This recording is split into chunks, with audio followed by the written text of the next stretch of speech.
Joël, Xavier et Julie travaillent au service urbanisme de la ville. C'est eux qui font le PLU, enfin tout le travail qui compose le PLU. Chacun va prendre un atelier en cours et vous pourrez justement discuter avec eux et faire des propositions sur l'évolution de l'urbanisme. Depuis 2007, la ville a un PLU qui permet donc de régler les modes de construction sur les différents terrains à bâtir.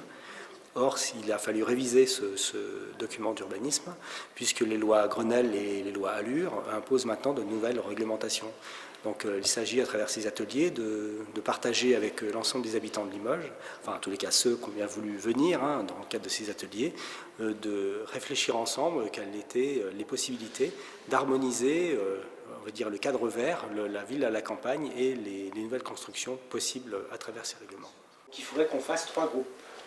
Donc ça veut dire 2 groupes de... Ces personnes sont arrivées parce qu'elles se sont inscrites sur le site de la ville. On a lancé un appel à candidature entre le 20 décembre et le 20 janvier pour que les gens viennent participer aux ateliers du PLU. On leur a proposé, on leur a pas trop dit pourquoi ils venaient, c'était un peu la surprise. Et en fait en venant, ils ont découvert qu'ils allaient travailler sur des maquettes. Donc on leur fait travailler sur 3 typologies, la typologie lotissement, la typologie faubourg et la typologie centre-ville, essentiellement autour de la densité, pour qu'ils comprennent un petit peu quels sont les enjeux et comment nous on travaille pour construire la règle du PLU. Et les maisons individuelles, on peut les changer ou pas? Vous pouvez tout changer. Oui. Par contre, l'important c'est qu'on arrive au moins à quelque chose d'équivalent en termes de logement.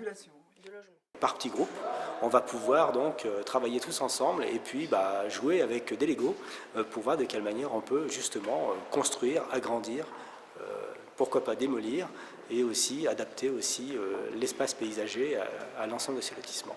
Forcément, on adapte le règlement au tissu urbain que l'on a sur la ville. Ce qui se passe ici, évidemment, est largement différent de ce qui se passe à Paris et de ce qui se passera aussi à Marseille et à Toulouse, bien évidemment. Monsieur Dain, vous avez inventé le centre-ville idéal de demain, Ah oui, en tous les cas, celui qui me donnerait envie d'aller y vivre, moi. Il n'est pas encore radical. Bon. Non, il n'est pas radical, mais en tous les cas, maintenant, ça me donne envie d'y vivre. On se rend compte vraiment finalement de la problématique quand on crée des choses. Ce sont des projections, en fait. Il y a des petits commerces en bas des immeubles, enfin... On suppose qu'il y a des petits commerces. Alors on avait dit les commerces essentiels, c'est-à-dire alimentation, épicerie, voire quincaillerie, celle qui ne bouge plus à Limoges. Service public. Voilà, les services aussi, services publics. Les gens vont donc apprendre à construire en fait, et à faire de l'urbanisme, puisque l'intérêt c'est de pouvoir confronter les idées de chacun. Il faut déjà se mettre tous autour de la table, déjà à 8 à 10 personnes, avant d'arriver à un projet urbain, déjà, ce qui est loin d'être évident. Le grand intérêt en fait c'est de confronter les gens entre eux par rapport au problème de l'urbanisme, c'est que chacun voit son avis personnel et de là partager l'intérêt général, c'est toute la difficulté. Imaginez diviser dans ce sens-là, il y a 2 parcelles qui sont divisibles parce qu'elles sont très larges. Oui. Donc on peut dire à partir d'une certaine largeur, un terrain, enfin avec les parcelles sont constructibles avec un minimum de largeur, donc ça nous donne ici. Donc qui peut, alors après que ça se construise devant, derrière. C'est également un vecteur de concertation, dans le sens où les gens qui ont participé pourront discuter avec leurs voisins, leur expliquer aussi des fondamentaux de l'urbanisme, parce que chacun n'a pas eu ça dans sa formation primaire, mais également pourquoi pas redébattre également des possibilités d'évolution de la ville. Mais chacun a son mode de vie et son idée de vie, et c'est vrai qu'après...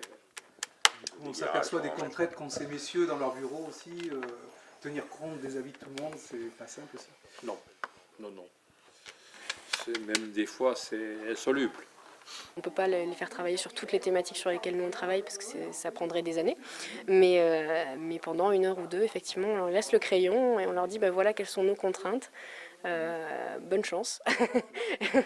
Allez-y, faites-nous une ville un peu plus dense, une ville agréable à vivre pour vous et pour les autres. Parce qu'en fait, il y a des choses qu'on a du mal à vivre au quotidien et on essaie de réformer tout ce qui... On vit déjà dans la ville, donc on se rend compte voilà, quand même... ce qui vraiment était un handicap, enfin ce qui est encore un handicap, mais ce qui l'est moins en tous les cas dans notre projet. Pour vivre agréablement en ville.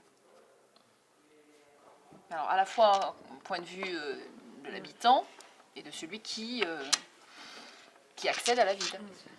Et les voies vélo et piétonnes? C'est notre quatrième et dernier atelier. Là. Moi, j'ai appris énormément de choses sur la façon dont les gens voient la ville, dont ils voient effectivement notre travail, comment ça se construit. Et ce que je trouve rassurant, c'est qu'il y a beaucoup de gens qui se retrouvent sur des thématiques comme la qualité du cadre de vie, le fait d'avoir des espaces piétons dégagés, sécurisés, le fait d'avoir des espaces verts à proximité, de ne pas être trop près les uns des autres, mais que c'est important quand même de remettre de la densité dans la ville.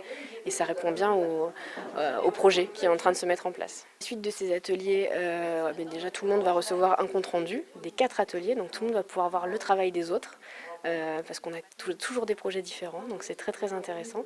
Et à partir de lundi 13 février, il y a une exposition qui se tiendra dans le hall de la direction du développement urbain, au 64 avenue Georges Dumas, dans laquelle on va présenter un petit peu les enjeux du PLU, quels sont les grands constats du diagnostic, le projet de ville, le projet d'aménagement et de développement durable et le calendrier du PLU. En fait, c'est vraiment les règles de bien vivre ensemble et c'est définir tous ensemble le cadre de vie que l'on veut pour Limoges de demain.